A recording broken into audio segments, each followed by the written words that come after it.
तो 4 की चौसर की शुरुआत खास खबर के साथ, जहां चुनाव आयोग से बड़ी राहत मिली है। पूर्व नेता प्रतिपक्ष अजय सिंह और भोजपुर प्रत्याशी सुरेंद्र पटवा का नामांकन स्वीकार कर लिया गया है।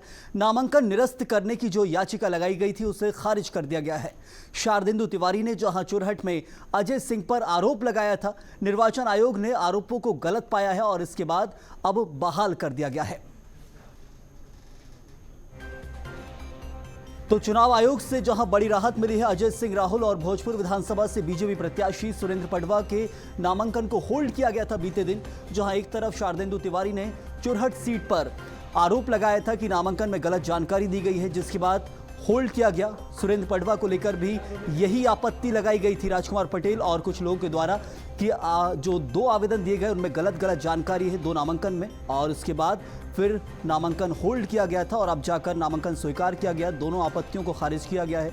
इसके साथ ही अब नामांकन बहाल कर दिए गए दोनों प्रत्याशियों के, सुरेंद्र पटवा के और अजय सिंह राहुल के। तो नामांकन निरस्त करने के लिए लगाई गई याचिका खारिज कर दी गई है और ये बड़ी खबर थी बीते दिन, जहां नामांकन के ऊपर तलवार लटक रही थी भोजपुर प्रत्याशी सुरेंद्र पटवा के ऊपर, जहां विधायक हैं पहले से भोजपुर विधानसभा से और दोबारा एक तरफ नामांकन फॉर्म भरा था, 2 नामांकन लगाए थे। कहा जा रहा था कि दोनों नामांकन में अलग अलग जानकारी दी गई है, आपराधिक प्रकरण को लेकर गलत जानकारी दी गई थी। यही आपत्ति जहां लगाई गई थी एक तरफ से, और इस आपत्ति के ऊपर जब जांच की गई तो बीते दिन सारे आवेदन, सारे नामांकन स्वीकार किए गए, लेकिन सुरेंद्र पटवा का नामांकन होल्ड किया गया था और ठीक ऐसे ही अजय सिंह राहुल का भी नामांकन होल्ड किया गया था। लेकिन आज जाकर जब चुनाव आयोग में सुनवाई हुई तो दोनों नामांकनों को बहाल कर दिया गया है।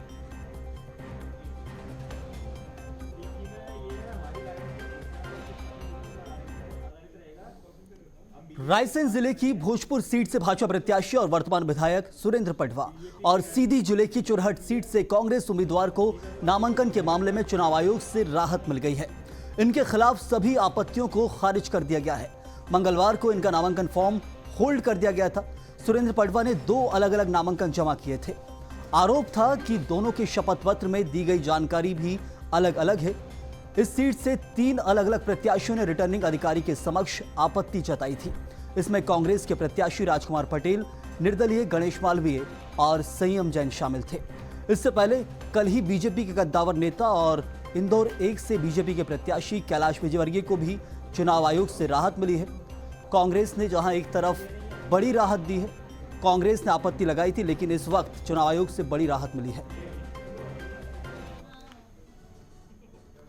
चलिए और विस्तार से जानकारी इस खबर पर लेते हैं। हमारे साथ हमारे संवाददाता मनोज राठौर हैं। मनोज, एक तरफ जहां 2 से 3 प्रत्याशियों की बात की जा रही थी, आधे नामांकन जो थे बहाल कर दिए गए बीते दिन, लेकिन सुरेंद्र पटवा, अजय सिंह राहुल के नामांकन होल्ड किए गए थे। तलवार लटक रही थी नामांकन के ऊपर, क्या होगा? आपत्ति दर्ज की गई, लेकिन दोनों नामांकनों को बहाल कर दिया गया है।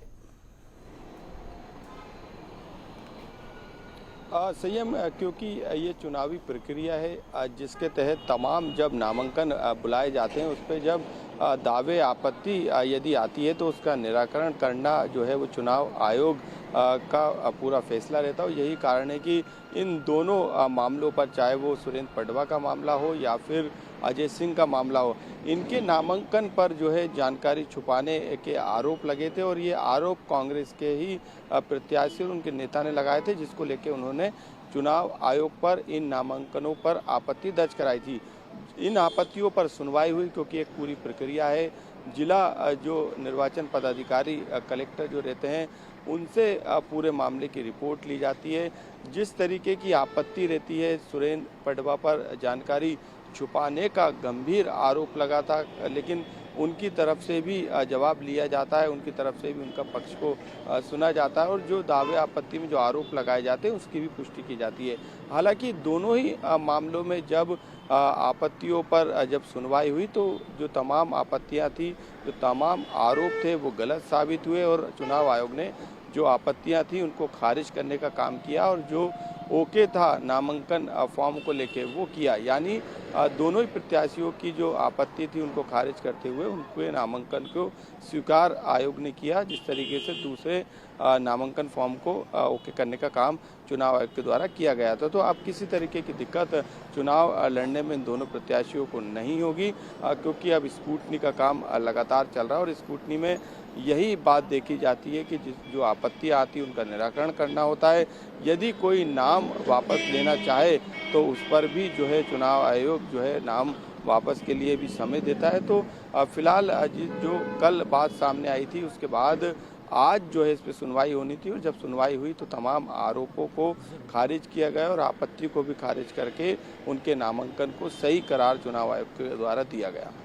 जरूर मनोज, हमने देखा बीते 2 दिनों के अंदर जहां अलग अलग प्रत्याशियों के ऊपर एक तरफ से नामांकन तो दाखिल किए थे, लेकिन उधर से आपत्ति दर्ज की गई और सारी आपत्तियों को चुनाव आयोग ने खारिज ही किया है। लेकिन ऐसा कहीं उदाहरण देखने नहीं मिला है कि जहां आपत्ति लगाई गई हो और उस आपत्ति पर कार्रवाई हुई हो या प्रत्याशी का नामांकन रद्द हुआ, यदि बड़े प्रत्याशियों की बात करें तो।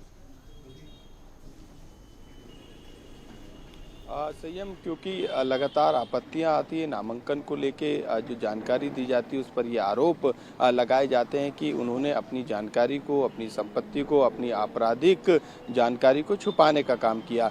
जब इस पूरे मामले में चुनाव आयोग सुनवाई करता है, जो जिला निर्वाचन पदाधिकारी रहते हैं या रिटर्निंग ऑफिसर रहते हैं उनसे तमाम डिटेल्स बुलाई जाती है और सरकारी दस्तावेजों को खंगाला जाता है। जो मामला कोर्ट में चल रहा है उस पर भी विशेष रूप से विशेषज्ञों की राय ली जाती है और उसके बाद चुनाव आयोग अपना फैसला सुनाता है। क्योंकि दोनों ही बड़े चेहरे थे, सुरेंद्र पटवा जो है लगातार भोजपुर सीट से जीतते हुए आ रहे थे और अजय सिंह लगातार वहां से हार रहे थे, लेकिन वहां पर उनको फिर से कांग्रेस पार्टी ने मौका दिया। यदि ऐसे नेताओं के यदि नामांकन पे सवाल खड़े होते हैं, आपत्ति लगाई जाती है तो कुछ समय के लिए, जब तक सुनवाई पूरी नहीं होती तब तक के लिए प्रत्याशियों के दिल की धड़कनें जरूर तेज हो जाती है। लेकिन क्योंकि पूरे विधि विशेषज्ञों की राय लेने के बाद, तमाम नियम कानून के बाद इतने बड़े नेता जो है अपना नामांकन दाखिल करते हैं ताकि किसी तरीके की चूक ना हो सके। कैलाश विजयवर्गीय के मामले में भी यही हुआ था, उन्हें भी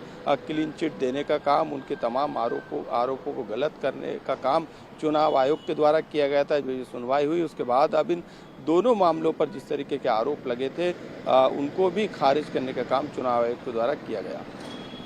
मनोज, यहाँ पर सवाल ये भी उठता है कि लगातार प्रत्याशियों ने नामांकन दाखिल किए, कई जगह नाम वापसी का सिलसिला चल रहा है, कई जगह सवाल उठे, आपत्तियां लगाई गई, लेकिन इन सब के बीच चुनाव प्रचार नहीं रुका और बड़े बड़े नेता लगातार प्रचार करते रहे। लेकिन एक तरह से आपत्ति को लेकर सवाल ये उठता है कि यदि सत्ताधारी दल है और सत्ताधारी दल के विधायक या फिर सत्ताधारी दल के प्रत्याशी के ऊपर आपत्ति लगाई जाती है तो वो निष्पक्षता के ऊपर सवाल खड़े कर देता है। विपक्ष की नई आपत्ति थी लेकिन इसका निराकरण कर दिया गया। आचार संहिता, चुनाव आयोग के ज़्यादा सवाल तो नहीं उठते लेकिन मन में संशय रह जाता है। बिल्कुल, क्योंकि एक पूरी प्रक्रिया है, कानूनी प्रक्रिया है, संविधान के तहत प्रक्रिया है। इसके अलावा तमाम नियम, कायदे, गाइडलाइन जो है वो आयोग के द्वारा बनाई गई है। ऐसे में सभी जो गाइडलाइन है, नियम है, जो कानूनी प्रक्रिया है उसको पूरा करना होता है। जो प्रत्याशी अपना नामांकन दाखिल करता है उसे पूरे फॉर्मेट के साथ तमाम जानकारियों को देना होता है। ऐसे में विपक्ष भले ही कुछ भी आरोप लगाए लेकिन ये तमाम जो नियम और कायदे के अनुसार ये पूरी प्रक्रिया चलती है। बाकायदा नामांकन जब लिए जाते हैं तो उस पर आपत्ति होती है तो उस पर भी आयोग के द्वारा सुनवाई की जाती है और सुनवाई के दौरान सभी पक्षों को देखा जाता है। जो नियम कानून के दायरे में आते हैं उनको इस तरीके से सुनवाई के दौरान हरी झंडी मिलती भी है, लेकिन यदि नियम कानून के विरुद्ध यदि कोई जानकारी छुपाने का काम किया है या फिर नामांकन फॉर्म के दौरान चुनाव आयोग को गलत जानकारी दी है तो ऐसे में जो फॉर्म है, जो नामांकन है, उसे भी निरस्त करने का काम आयोग के द्वारा किया जाता है। हालांकि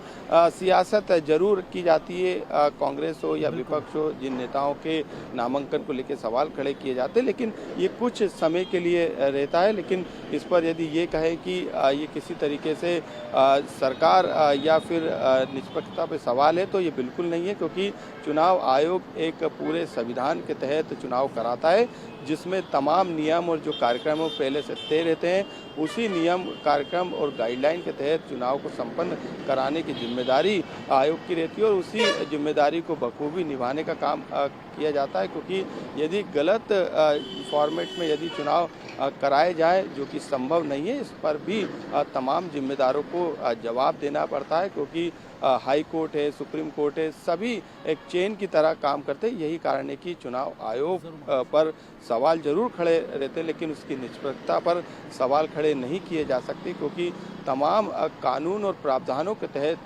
पूरे देश भर में चुनाव होते हैं। मध्य प्रदेश में जरूर नामांकन को लेकर आपत्तियां दर्ज कराई, हर प्रदेश में इस तरीके की आपत्ति दर्ज कराई जाती है, लेकिन उसकी एक पूरी प्रोसेस है जिसमें सुनवाई होती है। सुनवाई के दौरान यदि नियम के दायरे में चीज़ें होती हैं तो उसे बिल्कुल ओके करने का काम आयोग के द्वारा किया जाता है, लेकिन यदि नियम कायदों के विरुद्ध यदि नामांकन दाखिल किया जाता है, जानकारी छुपाई जाती है, तो ऐसे में उन नामांकनों को निरस्त भी किया जाता है।